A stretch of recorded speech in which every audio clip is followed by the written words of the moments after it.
Bonjour à tous et à toutes, c'est Baldam pour vous présenter aujourd'hui un épisode sur les plantes carnivores.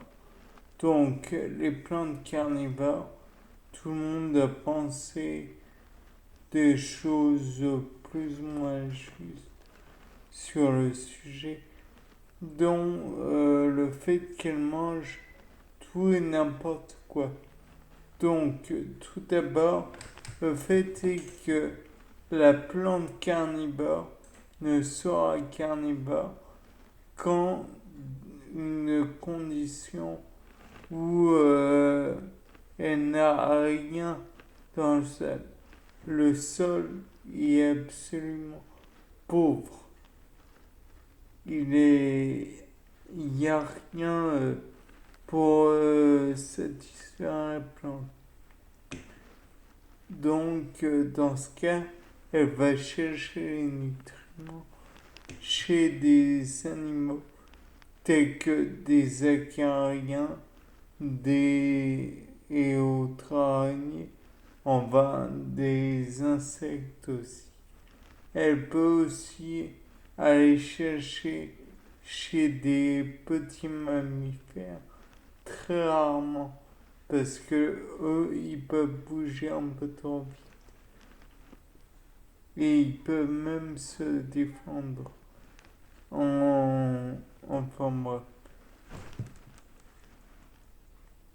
Toujours est que la plante carnivore ne sera carnivore qu'en cas de nécessité. Si elle est dans un sol tout à fait riche en divers nutriments et elle n'aura pas à fournir d'efforts. C'est pas en la mettant dans un environnement où elle peut s'enrichir via ses racines que elle va être carnivore. Par exemple, un sol sur une butte totalement détrempée et à la merci des vents et des pluies lessivées, enfin bref, là, elle pourra être carnivore.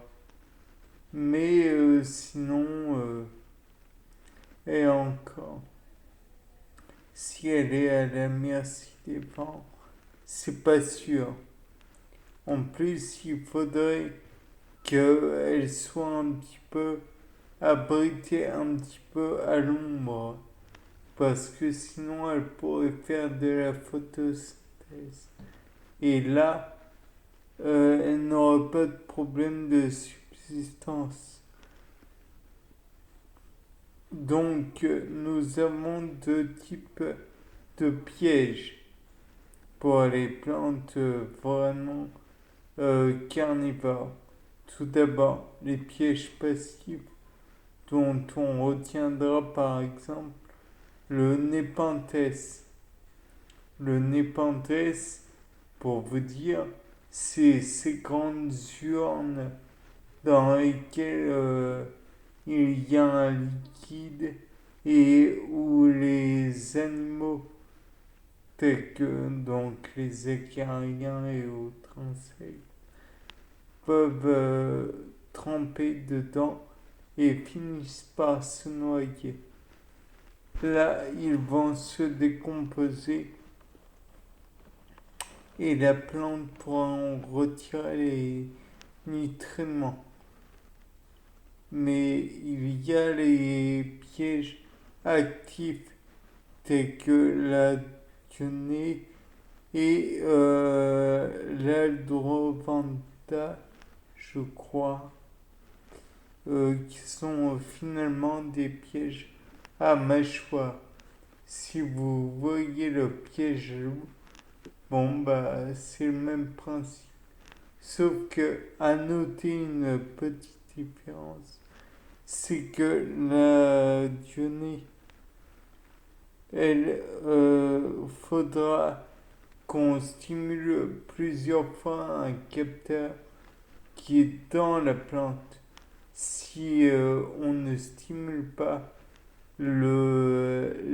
comment dire, les capteurs, c'est qu'on est entre guillemets trop petit et la plante ne va pas se donner la peine de se refermer sur une petite proie.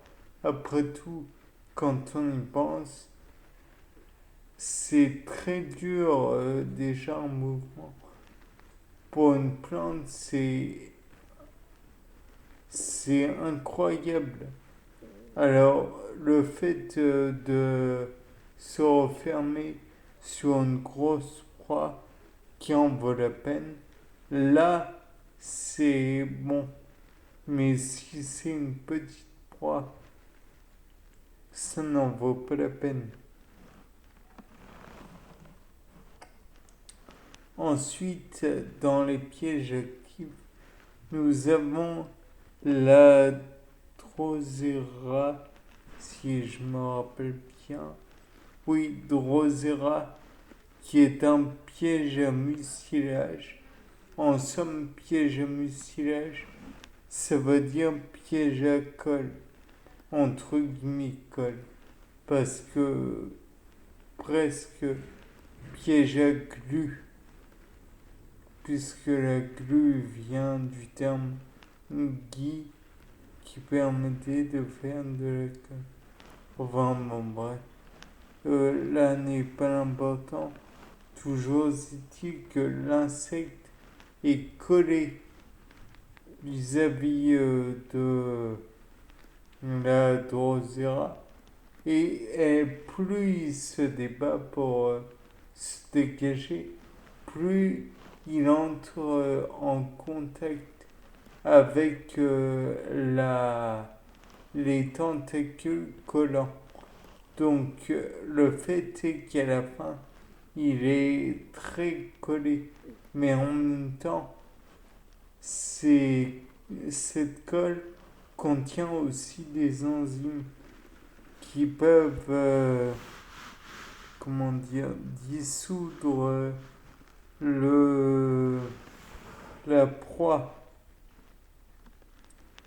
Donc, finalement, la proie qui essayait de se débattre est petit à petit collée, digérée, et enfin, elle meurt. Et là, il ne reste plus que des petits déchets qui retombent au sol.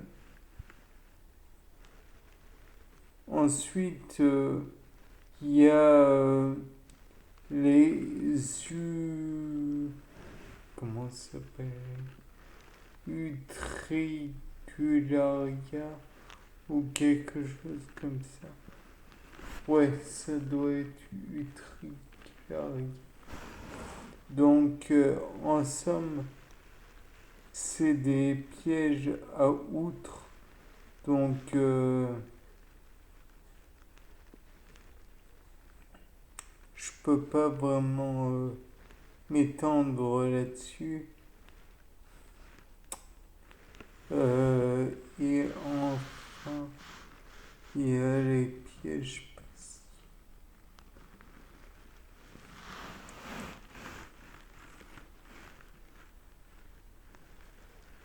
Donc, les népenthes, où il y a où il se noie finalement dans des sucs, dans des, comment dire, des réceptacles contenant de l'eau. Et il est possible des fois de voir donc les yeux, mais ça peut être aussi dans des logettes spécifiques. Ensuite, qu'est-ce qu'il y avait d'autre?